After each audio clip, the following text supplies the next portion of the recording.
ये बात आज मैं आपको बता रहा हूँ, लेकिन ये बात मुझे 2 साल पहले बताई गई थी और सच बोलूँ, उस दिन के बाद जब भी मेरे दिमाग में हैदराबाद का नाम आता है, तो दिमाग में सबसे पहली इमेज गोलकोंडा फोर्ट की आती है।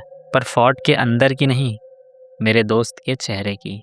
उसने सिर्फ एक बात बोली थी, भाई अगर तू कभी गोलकोंडा फोर्ट जाए ना, तो एक काम करना, शाम को 6 बजे के बाद वहाँ रुकने की गलती मत करना। ना वो मजाक कर रहा था, ना वो एक्टिंग कर रहा था। वो बस मुझे जनरली बता रहा था। उसका नाम मैं यहाँ अयान बोलूँगा। रियल नेम अलग है पर कहानी सेम है।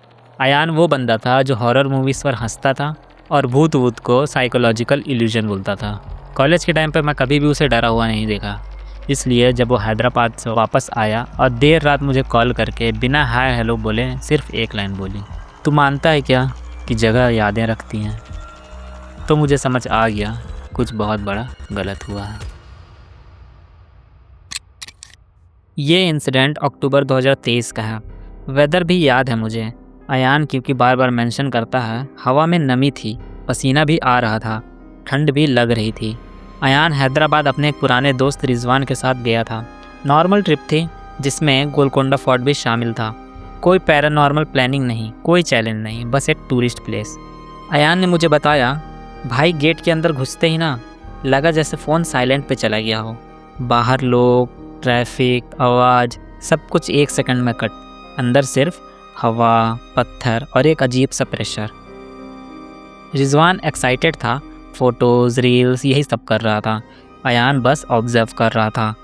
और तब उसने पहली बार नोटिस किया, फोर्ट सीधा नहीं लग रहा था, जैसे आर्किटेक्चर थोड़ा टेढ़ा हो, जैसे हर रास्ता किसी और जगह ले जाने के लिए बना हो। फोर्ट के अंदर एक जगह पर एक ओल्ड वॉचमैन बैठा था।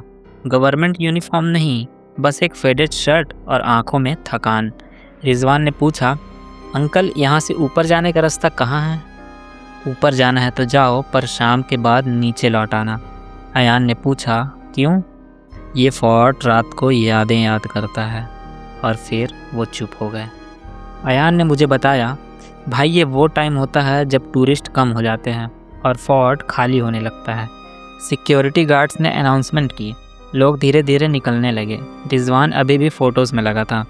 अयान एक दीवार के पास खड़ा हुआ था, बस ऐसे ही। और वहीं पर उसने महसूस किया, दीवार ठंडी नहीं थी, पत्थर होने के बावजूद वो गर्म थी, बिल्कुल इंसानी स्किन जैसा। अयान ने हाथ हटा लिया और तब उसके कान के पास से एक आवाज़ गुजरी, इतनी जल्दी क्यों? जब दोनों नीचे आए, मेन गेट लॉक हो चुका था। गार्ड नहीं, लाइट्स कम, मोबाइल नेटवर्क ज़ीरो। रिजवान बोला, अरे यार कोई साइड गेट होगा। पर अयान को पता था ये कोई नॉर्मल लेट एग्ज़िट प्रॉब्लम नहीं है, क्योंकि उस वक्त उन दोनों के पीछे चलने की आवाज़ आ रही थी और फुटस्टेप्स इको नहीं कर रहे थे। ऊपर की ओर जाते हुए रिजवान ने मजाक में बोला, भाई यहीं रानी तारामती गाती थी ना? बस इतना बोलना था, हवा अचानक तेज़ हो गई और एक ताली की आवाज़ आई, सिर्फ एक, फिर घुंघरू। अयान ने मुझे बोला, भाई घुंघरू इमेजिनेशन में नहीं बचते। और फिर वो चीज़ दिखी। मोबाइल टॉर्च आगे पड़ी, एक पुराने आर्क के नीचे एक साया। साया जो हिल नहीं रहा था, वो साया मुस्कुराया। अयान ने कहा, भाई अगर कोई चीज़ अंधेरे में मुस्कुराए ना, तो समझ लेना वो तुमसे पहले वहाँ थी। अयान और रिजवान दोनों बिल्कुल चुप खड़े थे। साया उनके सामने था। रिजवान ने धीरे से कहा, भाई ये कोई गार्ड तो नहीं है ना? अयान ने मुझे बताया, उस मोमेंट मुझे समझ आ गया था, अगर ये गार्ड होता तो पहले बोलता, और अगर आदमी होता तो हिलता। साया हिल नहीं रहा था, बस ऑब्जर्व कर रहा था। फिर उसने एक कदम पीछे लिया और उसके साथ ही फोर्ट के अंदर कुछ अनलॉक हो गया। जैसे ही वो साया पीछे गया, हवा और ठंडी हो गई। मोबाइल टॉर्च अब काम कम कर रहा था, लाइट जैसे अंधेरे में घुल जा रही हो। अयान ने नोटिस किया, जो रास्ता वो लोग अभी चढ़ के आए थे वो सेम नहीं लग रहा था। दीवारों पर नई दरारें, ज़मीन थोड़ी गीली। रिजवान बोला, भाई यहाँ से हम आए थे क्या? और अयान के दिमाग में एक थॉट आया, अगर जगह यादें रखती हैं तो शायद ये जगह हमसे अपनी याद रिपीट करवा रही है। उनको एक आवाज़ आई, इस बार आवाज़ ने नाम लिया, अयान। बिल्कुल धीरे, बिल्कुल पास। रिजवान ने भी सुना। उसने तुरंत पूछा, भाई तू बोला क्या? अयान ने नाम से हिलाया। उसके बाद आवाज़ फिर से आई, इस बार ज़्यादा क्लियर, रिजवान। दोनों एक दूसरे को देख रहे थे। ये कोई रैंडम स्पिरिट कॉलिंग नहीं थी, ये चीज़ जानती थी कौन कौन वहाँ था। अयान ने मुझे बताया, भाई मैंने स्टोरी पढ़ी थी और जब दिमाग पैनिक में होता है ना तो लॉजिकल चीज़ें पकड़ने की कोशिश करता है। उसने धीरे से कहा, शायद ये रानी तारामती की कहानी से जुड़ा हो। बस इतना कहना था और फोर्ट के अंदर कुछ टूट गया। एक आवाज़ आई, पहले सुर, फिर पूरी लाइन। लेकिन वो गाना नहीं था जो स्टेज पे गाया जाता है। वो ऐसा गाना था जो इंतज़ार में गाया जाता है, जो तन्हाई में गाया जाता है और बिना सुने रह जाने के दर्द में गाया जाता है। अयान ने बोला, भाई उस गाने में सुर कम और याद ज़्यादा थी। रिजवान रो पड़ा, एक्चुअल रो रहा था, और वो बोला, मुझे घर जाना है। जैसे ही रिजवान ने घर बोला, फुटस्टेप्स तेज हो गए। इस बार एक नहीं, कई, हर दिशा से। पर दिखता कुछ नहीं, सिर्फ महसूस होता था जैसे दीवारों के पीछे लोग खड़े हैं। अयान ने एक बात नोटिस की, हर आवाज़ ऊपर से आ रही थी, जैसे कोई उन्हें नीचे नहीं ऊपर बुला रहा हो। उन्हें एक स्टेयरकेस दिखी। रिजवान बोला, चल ऊपर चलते हैं। अयान रुक गया। भाई वो सीढ़ियाँ नई लग रही है, जबकि फोर्ट पुराना है। पर डर में लॉजिक वीक हो जाता है। दोनों ऊपर चढ़ गए और ऊपर पहुंचते ही मोबाइल टॉर्च बंद, कंप्लीट डार्कनेस। और तब किसी ने पीछे से दरवाज़ा बंद किया। कमरा छोटा था, बिना फर्नीचर, बिना खिड़की, बस एक चीज़, बीच में घिस चुका पत्थर का प्लेटफॉर्म। अयान ने कहा, भाई उस पत्थर पर ऐसे निशान थे जैसे कोई रोज़ बैठता हो। और फिर आवाज़ आई, तुम देर से आए हो। इस बार साया सिर्फ आउटलाइन नहीं था, इस बार एक फिगर था और उसके चेहरे का सिर्फ आधा हिस्सा दिख रहा था, बाकी जैसे अंधेरा खुद उसे छिपा लिया हो। अयान ने मुझे बोला, भाई वो औरत थी, पर जिंदा नहीं और मरे हुए जैसे भी नहीं। उसकी आंखें सीधी अयान पर, और उसने कहा, तुम लोग सुन सकते हो, इसलिए तुम यहाँ हो। उस साया ने बोला, लोग कहते हैं मैं यहाँ गाती थी, पर कोई ये नहीं पूछता कि सुनने वाला कौन था। अयान को समझ आ रहा था ये कोई इमेजिनेशन नहीं है, ये डायलॉग नहीं बोल रही थी, ये कंप्लेन कर रही थी। रिजवान अचानक गिर गया, जैसे कोई उसकी ताकत खींच रहा हो। अयान चीखा और फिगर ने कहा, एक को जाने दूंगी, एक को याद रखूंगी। अयान ने गुस्से और डर में एक काम कर दिया। उसने बोला, हम तुम्हें याद रखेंगे, बस हमें जाने दो। और ये उसकी सबसे बड़ी गलती थी।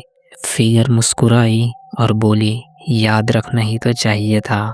अयान ने आँख खोली। वो फोर्ट के गेट के बाहर था। सुबह हो चुकी थी, सिक्योरिटी गार्ड्स थे, लोग थे। रिजवान पास में बैठा था, पर बिल्कुल चुप। ये लोग फिर हैदराबाद लौट आए।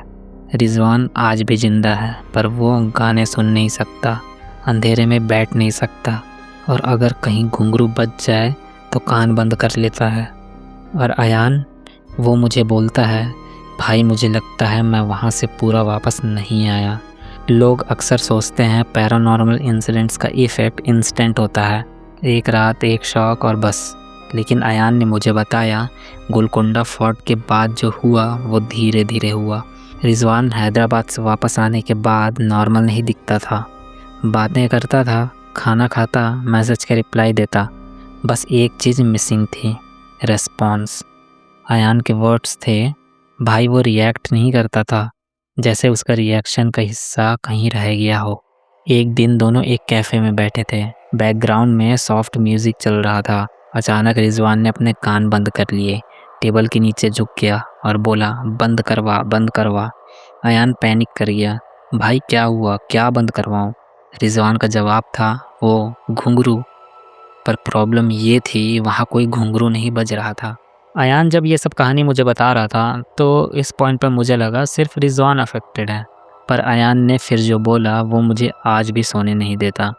उसने बोला, भाई मुझे सपने आने लगे, पर सपनों में मैं नहीं रहता। सपनों में वो खुद को गोलकोंडा फोर्ट के अंदर देखता, पर टूरिस्ट की तरह नहीं, इंतज़ार करते हुए, जैसे कोई रोज़ शाम को किसी के लिए रुकता हो और हर सपने के एंड में एक लाइन होती, तुम सुन सकते हो। मैंने अयान से सीधा पूछा था, तू उस वक्त वहाँ बोल के क्या आया था? वो थोड़ी देर चुप रहा, फिर बोला, मैं वहाँ बोला हम तुम्हें याद रखेंगे। फिर उसने एक बात बोली जो इस कहानी का कोर है। भाई शायद वहाँ भटकने वाली चीज़ आत्मा नहीं थी, याद थी। अयान ने बाद में रिसर्च की, पर इंटरनेट पे नहीं, लोकल लोगों से। एक रिटायर्ड वॉचमैन मिला, 30+ ईयर्स ड्यूटी की थी फोर्ट में। उसने सिर्फ एक बात बोली, फोर्ट में जो रह जाता है ना, वो लोग नहीं होते, वो उनकी अधूरी बातें होती हैं। उसने बताया, रात के टाइम फोर्ट में सिर्फ आवाज़ नहीं आती, कभी कभी रेस्पॉन्स आता है, और जो रेस्पॉन्स देता है वो बच के नहीं जाता। रानी तारामती को जैसा हम जानते हैं वो वैसी नहीं थी।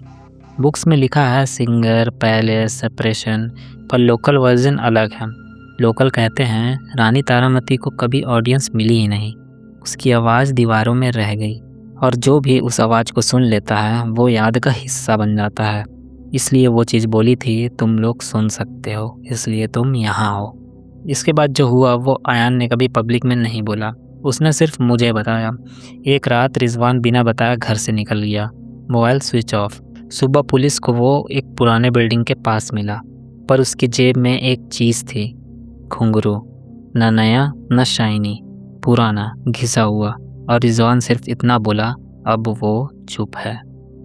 अयान कभी शाम के बाद फोर्ट नहीं जाता, म्यूज़ियम्स में ज़्यादा टाइम नहीं रुकता, और सबसे अजीब बात, वो कभी भी किसी कहानी को रिपीट नहीं करता। उसका मानना है, यादें जब भी रिपीट होती है ना, तो जगह उन्हें वापस बुला लेती है। क्योंकि हम अक्सर बोल देते हैं जगह काफ़ी हॉन्टेड लग रही है, पर सच ये है जगह हॉन्टेड नहीं होती, जगह यादें संभाल के रखती है, और कुछ यादें सिर्फ सुनने का इंतज़ार करती है। कॉल ख़त्म होते वक्त अयान ने मुझे बोला था, भाई अगर तू कभी गोलकोंडा फोर्ट जाए और तुझे लगे कि कोई गा रहा है तो रुकना मत, क्योंकि अगर तूने सुन लिया तो फोर्ट तुझे भी याद रख लेगा। ये थी आज की स्टोरी, आपको कैसी लगी कमेंट करके ज़रूर बताना। अगर ये वीडियो आपको 1 मिनट के लिए भी रुकने पर मजबूर करी हो तो वीडियो को लाइक करके अमन हॉरर स्टोरी चैनल को सब्सक्राइब कर लेना।